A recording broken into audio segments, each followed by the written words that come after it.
to create a gradient background in Photoshop. So what I'm going to do is to come over here and double tap over here and come over here and select gradient background. So you can deselect the color overlay, deselect this once more, select gradient overlay and select this plus sign over here. And what you want to do is to select the colors you want by double tapping over there. And you can come over here and select this box over here and double tap on it to change the colors to what you prefer. I can select this shade of blue here and hit OK and come down to this portion over here and double tap on it and select maybe I could select red and hit OK. Okay, let me move this to one side so you can see what we are working on. The next thing you can do is to select this diamond icon over here, and as you move it, you will notice that we have less of blue and more of red, and it is affecting my background over here.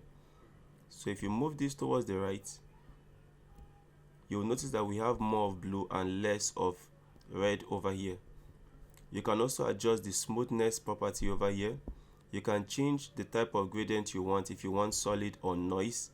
I'm going to change this back to solid and hit OK over here. Now if you come over here, you can adjust the scale of the gradient or reduce the scale of the gradient over here.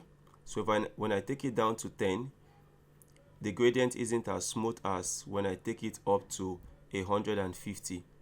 You can also adjust the angle over here. So when we adjust the angle, let me take this to the side, you can see the angle of the color from 90 degrees to 360 to 270 degrees. It keeps changing. You can also adjust it from how smooth it is to linear. You can change it to perceptual over here, and I think I prefer classic over here. You can also come over here to reverse the colors,